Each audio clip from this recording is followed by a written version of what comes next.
Hello, guys. I am Shane Davis, 20-year comic book veteran. I'm here with a beautiful, lovely, sometimes she has been known to make this man a sandwich, wife of mine, light of my life, Yanzi Lynn.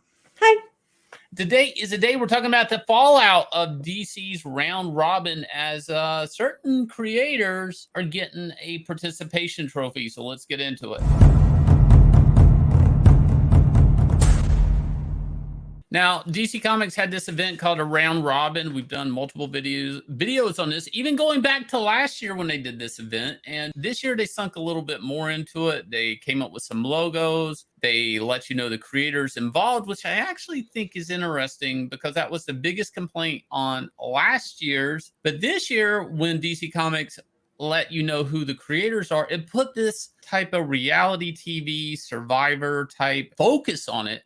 Basically, where now you knew who was going to get rewarded and not. And in a weird way, it kind of resorted to a bunch of creators campaigning on their social media platforms. Again, if you look at, the evil corporation side, it's kind of effed up a little bit. Like you're needing creators to go get votes just so they can make you a book that the company will own for a page rate. Kind of messed up, kind of weird.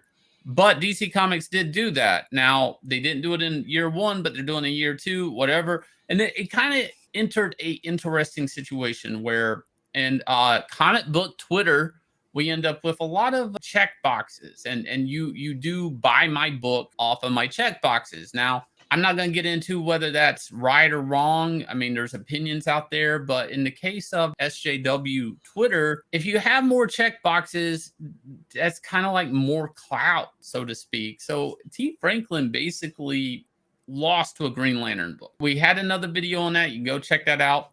But today, it's what happens afterwards, right? So after T lost to Green Lantern because of some weird voting irregularities, basically they claim that these hundreds of votes came in for T's book and they were all done by a fake account sort of thing, so that they take those votes away and she lost. So here she is trying to justify what it means if she had gotten the gig.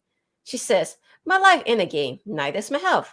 I wanted to win every round, so I don't have to worry about rationing my hard mats anymore with the hopes that I wouldn't, die.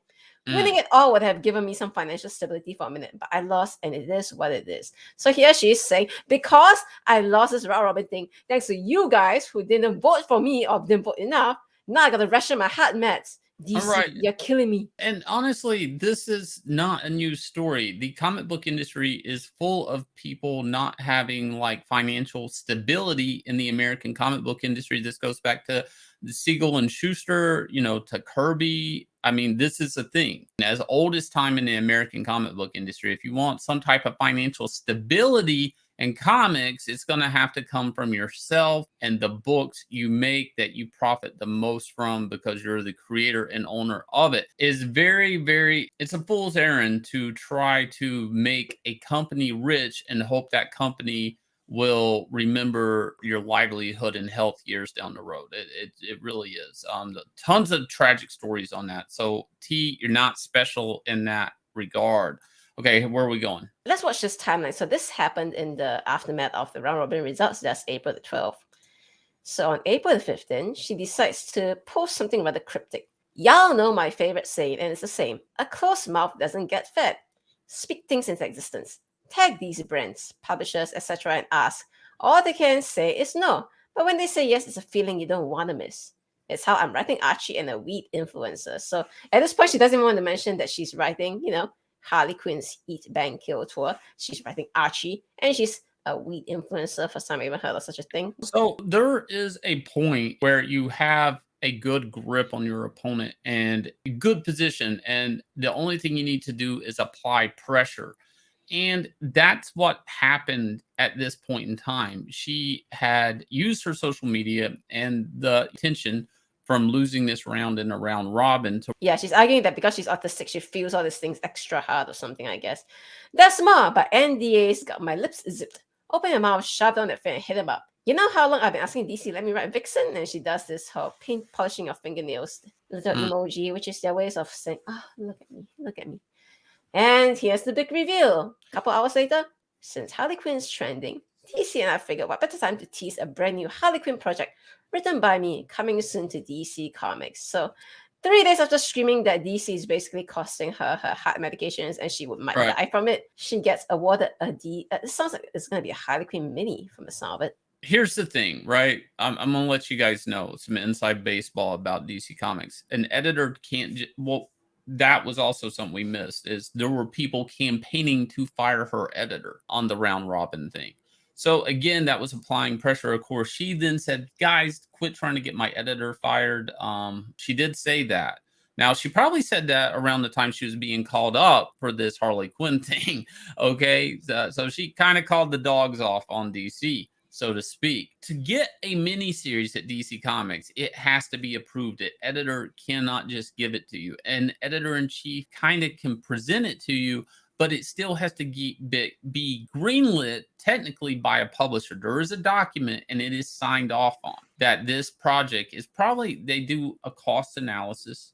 They look at the potential of profit and all of these things. Now, Harley Quinn, sure, you're like, Shane, you can always sell Harley Quinn. You're right. But you have to look at like the other Harley Quinn product and can you sell more of it? And obviously this is a safe bet. You can put her on Harley Quinn and you will probably break even at worst. But that's not the point. This is technically a squeaky wheel gets the grease type situation, but kicked up onto a social media platform. This is, T obviously goes out there and she sells every checkbox she has.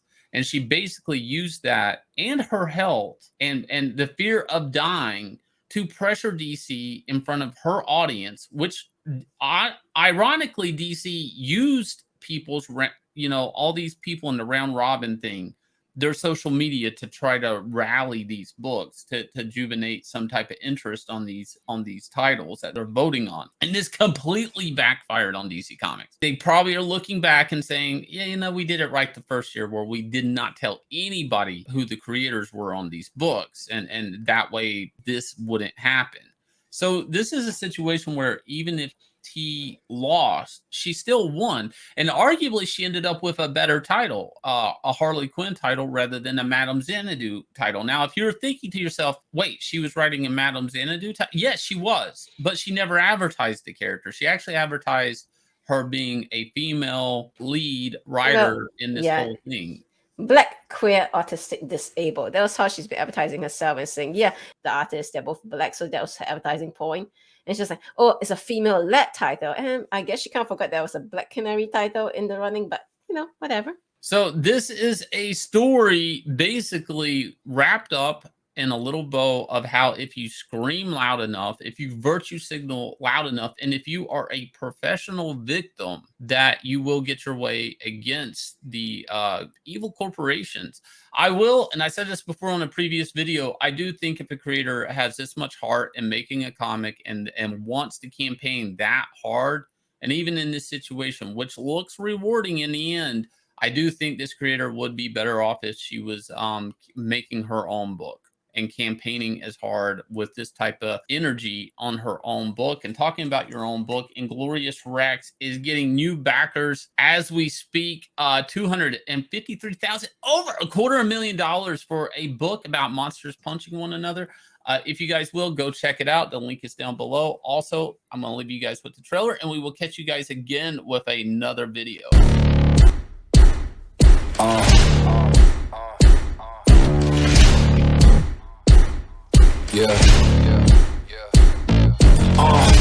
Pardon me and my tone. You can't step to my throne. They ain't working like me. I did this on my own. You asking where we been? I don't know where to begin. All this dirt on my skin. I just came here to win. I'm more than a man, I'm a monster. Somebody call a pastor, doctor. I got a 6 cents for a pasta, so now I'm coming for the whole roster. It's not a game, why you playing with me? You could double back, lose track, try and hang with me. It must be in my veins, something you can't tame, cause I break the chains. Can't control me. I got the power, I got the fear.